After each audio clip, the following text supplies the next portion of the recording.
ஹாய்ங்க எல்லாருக்கும் வணக்கம். இந்த விளாக் பார்த்தீங்கன்னா ரேண்டம் எடுத்த விளாக். சம்மர் ஹாலிடேஸில் பார்த்தீங்கன்னா ஏப்ரல் ஒரு 15 வரைக்கும் ஸ்கூல் வச்சுருக்காங்க. அதுக்கப்புறம் தான் லீவ் விடுவாங்க. அந்த டேஸில் பார்த்தீங்கன்னா ஸ்கூல் போயிட்டுருக்கிற டேஸில் 1 ஹவர் பார்த்தீங்கன்னா சண்டே பார்த்தீங்கன்னா பார்க்கில் கொண்டு போய் விட்டோம்னா 1 ஹவர் நல்லா விளையாண்டுட்டு வருவாங்க. அதுக்கப்புறம் வீக் டேஸில் பார்த்தீங்கன்னா ஸ்கூல் போயிட்டு வந்துட்டு ஆஃப்டர்நூன் மேலே ஈவினிங் போல் தனுஷும் அவங்களும் கொஞ்சம் நேரம் கிரிக்கெட் விளையாண்டுட்ருப்பாங்க. லீவ் விட்ட பிறகு தான் பார்த்திங்கன்னா ஊருக்கு போகணும். அதுக்கப்புறம் வீட்டில் பார்த்திங்கன்னா ஏதாவது ஸ்வீட்ஸ் எல்லான்ட்டு ரெடி பண்ணலான்ட்டு ட்ரை பண்ணிகிட்ருக்கேன். இது பார்த்திங்கன்னா மைசூர் பாக் ட்ரை பண்ணிகிட்ருக்கேன். ஒரு கப் மைதா மாவில் பார்த்திங்கன்னா ரெடி பண்ணலான்ட்டு பண்ணிகிட்ருக்கேன். இதுக்கு பார்த்திங்கன்னா ஆயிலும் நெய் ரெண்டும் மிக்ஸ்டாக எடுத்திருக்கேன். அப்போ தான் கொஞ்சம் நல்லாயிருக்கும் அப்படின்னு சொல்லிட்டு நல்லா திரண்டு வரும்போது வச்சுருக்க அந்த ஆயில் நெய்யும் பார்த்திங்கன்னா நல்லா ஊற்றி நல்லா கிண்டி விட்டுகிட்டே இருக்கணும். அந்த பச்சை வாசனை போகிற வரைக்கும் நல்லா கிண்டி விட்டுகிட்டே இருக்கணும். இப்போ தான் ஃபஸ்ட் டைம் இங்கே பார்த்திங்கன்னா செய்கிறேன். அதனால் சரி எப்படி வருதுன்னு தெரியல, பார்க்கலாம். எண்ணெய் ஊற்ற பார்த்திங்கன்னா நல்லா அது திரண்டு வரும். அந்த மாவு ரொம்ப விட்டுட்டோம் அப்படின்னா ரொம்ப கெட்டியாக போயிடும். அந்த கடையிலலாம் பார்த்திங்கன்னா மைசூர் பாக் வைப்பாங்க, ரொம்ப கல் மாதிரி இருக்கும், அது ஒரு ஸ்ட்ரக்சரில் இருக்கும், அந்த மாதிரி போயிடும்.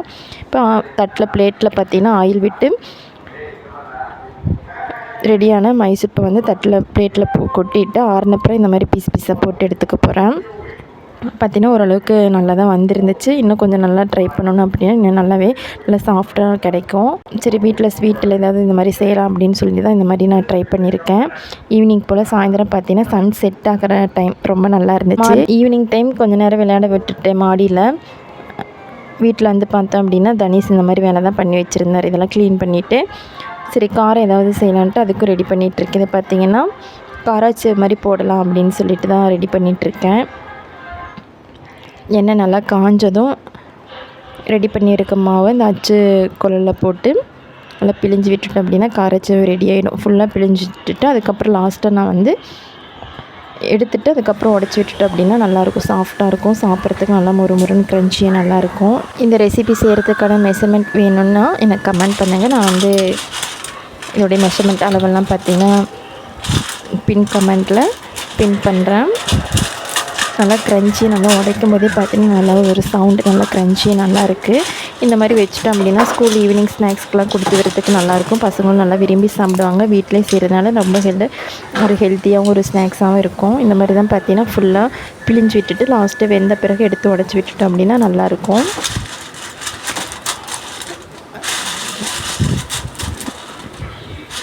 இந்த மாதிரி ஈவினிங் கொடுத்தோம் அப்படின்னா பசங்களும் நல்லா விரும்பி சாப்பிடுவாங்க.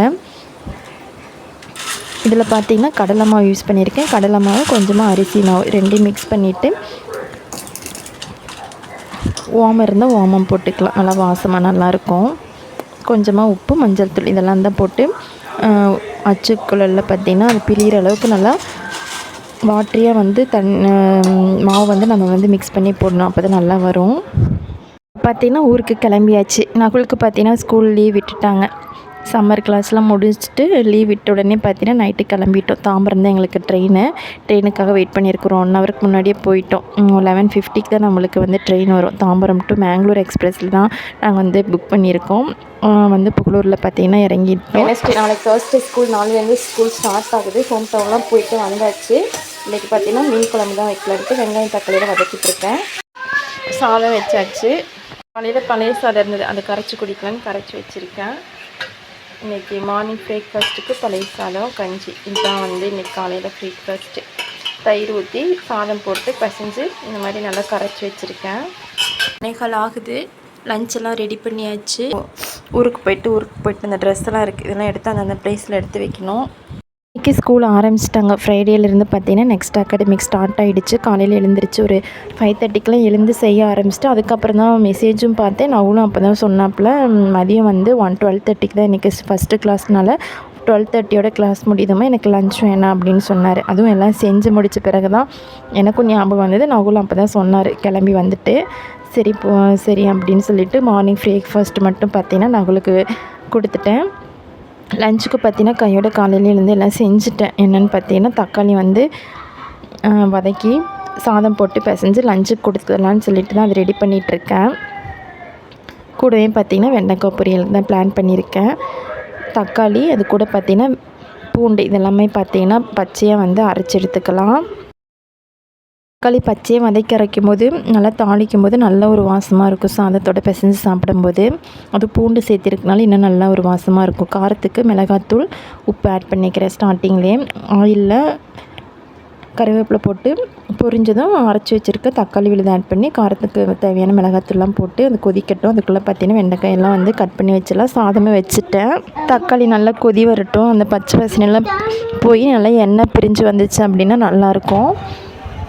ரெடி ஆகிட்டு இருக்கட்டும்.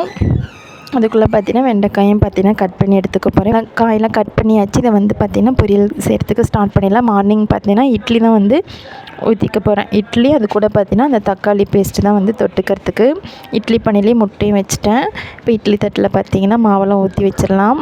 மாவு அரைச்சி பார்த்திங்கன்னா ஒரு 2 நாள் தான் ஆகுது. அதனால் ஒரு 2-3 நாளைக்கு பார்த்திங்கன்னா இட்லி ஊற்றிக்கலாம். நல்லா ஒரு சாஃப்டாக நல்லா வரும்.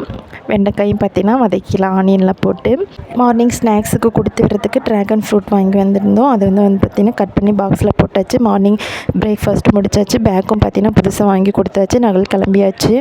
ஸ்கூலுக்கு போயிட்டு வந்த பிறகு மதியம் வந்தோடனே ஸ்கூல்லேயே பார்த்திங்கன்னா யூனிஃபார்மும் கொடுத்து விட்டுட்டாங்க. ஆல்ரெடி பே பண்ணியாச்சு. இப்போ வரும்போது கொடுத்து விட்டுட்டாங்க. இன்றைக்கி ஃபஸ்ட்டு டேவே 2 செட்டு வாங்கியாச்சு. ஆல்ரெடி பழைய செட்டு இருக்குது. எல்லாமே பார்த்திங்கன்னா மாற்றி மாற்றி போட்டுக்கலாம். 2 செட்டை பார்த்திங்கன்னா பே பண்ணி வாங்கியாச்சு. இதை பார்த்துட்டு போட்டு பார்த்துட்டு அட்ஜஸ்ட்மெண்ட்டெல்லாம் பார்த்துட்டு சேஞ்ச் பண்ணுறதா இருந்தால் கொடுத்து விட்டு சேஞ்ச் பண்ணிக்கலாம்.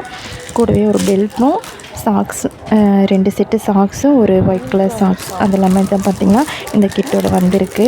இந்த விளாக் பார்த்திங்கன்னா இதோட முடியுது ஃப்ரெண்ட்ஸ். இதே மாதிரி ஒரு இன்ட்ரெஸ்டிங்கான இன்னொரு விளாக்கில் மீண்டும் சந்திக்கலாம். அது வரைக்கும் நம்ம சேனலை சப்ஸ்கிரைப் பண்ணாமல் பார்த்துட்டு இருந்தீங்கன்னா ரெட் கலர் சப்ஸ்கிரைப் பட்டனை ப்ரெஸ் பண்ணிவிட்டு பக்கத்தில் இருக்கிற பெல் ஐக்கானையும் ப்ரெஸ் பண்ணுங்கள். அப்போ தான் நான் அடுத்தடுத்து போடுற வீடியோ உங்களுக்கு நோட்டிஃபிகேஷனாக உங்கள் மொபைலுக்கு மிஸ் ஆகாமல் வந்துக்கிட்டே இருக்கும் ஃப்ரெண்ட்ஸ். வரைக்கும் நம்ம சேனலுக்கு சப்போர்ட் பண்ணுற எல்லா வியூவர்ஸ், சப்ஸ்கிரைபர்ஸ் எல்லாத்துக்கும் பார்த்திங்கன்னா ரொம்ப பெரிய தேங்க்ஸ். நம்ம சேனல் பார்த்திங்கன்னா 2000K ரீச் ஆகிடுச்சு.